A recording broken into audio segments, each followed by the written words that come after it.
Dulu, ada satu pertanyaan yang terus-menerus dilemparkan ke publik. Apa hebatnya Sintayong tanpa pemain diaspora?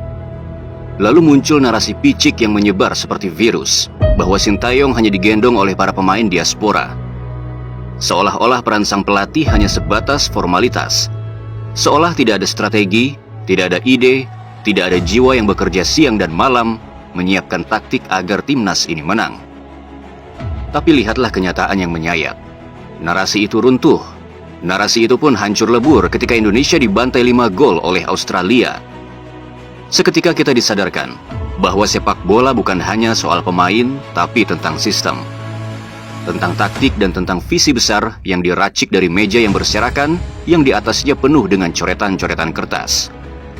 Ya, kita tak akan pernah menutup mata bahwa kehadiran pemain diaspora telah mengupgrade level timnas. Mereka membawa kualitas. Mereka membawa pengalaman.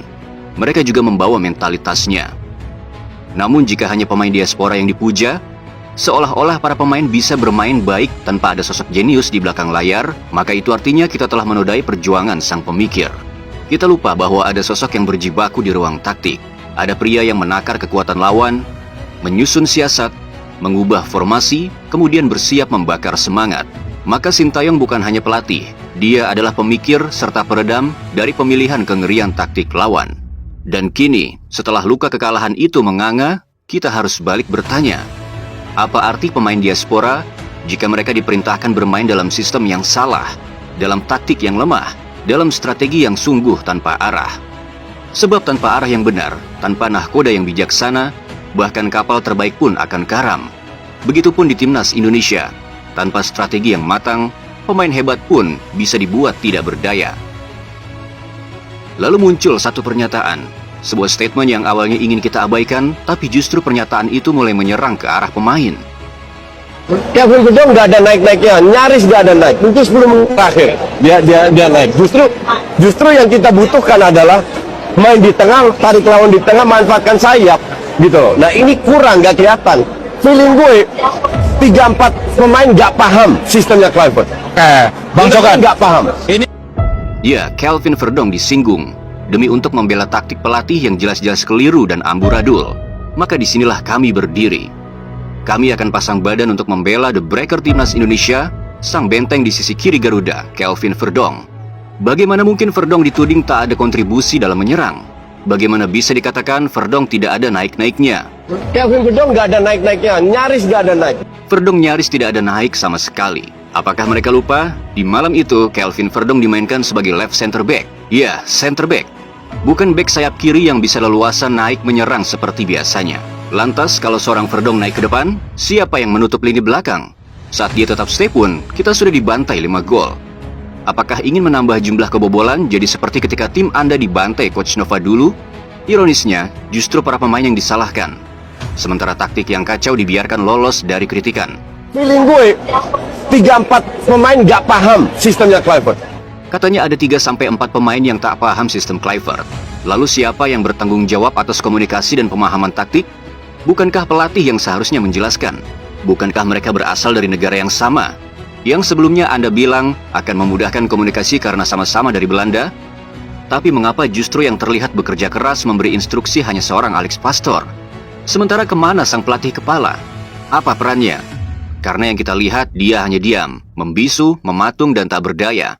Dia hanya mampu tersenyum saat timnas Indonesia diberikan penalti. Kita para supporter memang bukan pelatih, apalagi punya lisensi. Tapi kita tak buta. Kita tahu mana strategi, mana kekacauan. Kita tahu mana sistem, mana kekeliruan. Dan ketika kita menggali lebih dalam, kita menemukan sebuah video yang kemudian membuka mata semua pecinta sepak bola Indonesia.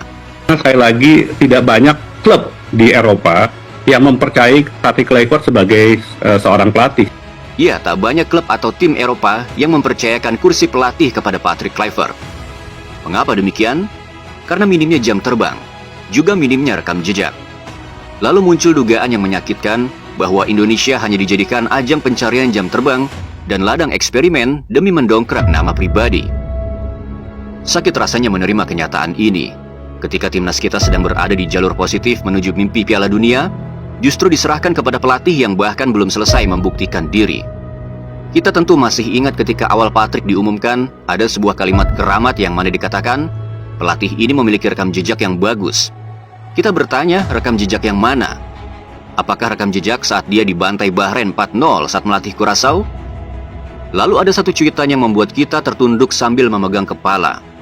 Sebuah peringatan dari jauh-jauh hari sebelum kita dibantai Australia dengan 5 gol. Cuitan itu berasal dari sebuah media sepak bola Curaçao, yaitu Curaçao Football One. Dan mereka menuliskan, taktiknya buruk sekali. Selama pertandingan, para pemain kami tampak kebingungan. Dan kami hanya bisa menang tipis melawan pulau-pulau yang bahkan tak punya liga semi-profesional. Dia menangani 6 pertandingan dan hanya menang 1 kali, serta kalah 4 kali. Di kualifikasi Piala Dunia, ia memainkan salah satu gelandang kami sebagai pemain sayap dan gelandang bertahan sebagai penyerang. Dan yang terjadi, kami kalah dan tersingkir. Tulis akun Curaçao Football One. Patrick Kluivert memang dengan lantang menyatakan bahwa filosofi permainannya adalah sepak bola menyerang. Tapi jauh sebelum tragedi 5 gol Australia mengguncang timnas Indonesia, kita juga sudah diperingatkan. Bukan oleh sembarangan orang, tapi oleh pelatih yang telah membuktikan kualitasnya di Liga Tanah Air. Ya, dialah Bojan Hodak. Pelatih asal Kroasia ini pernah dicibir karena gaya bermainnya yang dianggap terlalu bertahan. Tapi apa jawabannya? Dengan tenang dan menusuk, ia berkata, apakah penguasaan bola itu penting? Saya hanya bertanya, apakah memainkan bola oleh 4 pemain belakang itu penting? Yang terpenting adalah gol, yaitu menciptakan peluang dan tembakan. Sebuah jawaban tajam yang seharusnya menjadi tamparan keras bagi mereka yang terlalu mengagungkan filosofi tanpa hasil.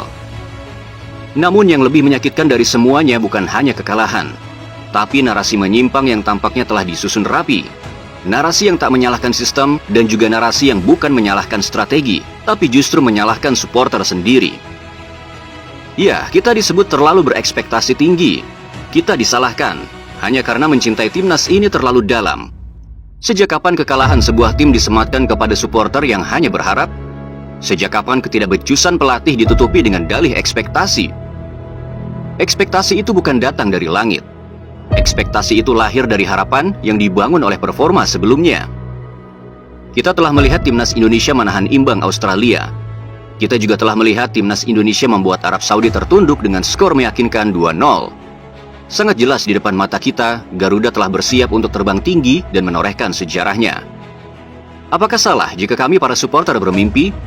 Apakah terlalu berlebihan jika kami berharap timnas bisa lebih dari sekadar peserta? Apalagi ketika lawan sedang pincang diterpa badai cedera, sementara kita justru diperkuat oleh 4 amunisi baru. Lantas apakah wajar jika ekspektasi kami dijadikan kambing hitam? Jangan pernah salahkan cinta kami pada timnas. Salahkanlah sistem yang gagal. Silakan salahkan strategi yang jelas-jelas amburadul. Lihatlah Sandy Walsh, seorang pemain yang rela melewati 7 tahun penantian demi bisa mengenakan lambang Garuda di dadanya. Seorang pemain yang digoda negara lain, tapi tetap teguh pada janji untuk membela tanah kelahiran kakeknya, Indonesia. Ia datang bukan untuk sekadar bermain. Ia datang untuk menciptakan sejarah. Saat timnas tertinggal, ia masuk, ia bertahan, kemudian ia berusaha keras untuk menyerang. Ia tiba-tiba muncul di kotak penalti lawan, berlari membawa semangat yang tak bisa ditakar. Namun belum sampai 10 menit, Sandy ditabrak. Ia terjatuh, mengerang kesakitan, dan harus ditandu keluar. Tapi sorot matanya tetap berbicara, saya belum selesai.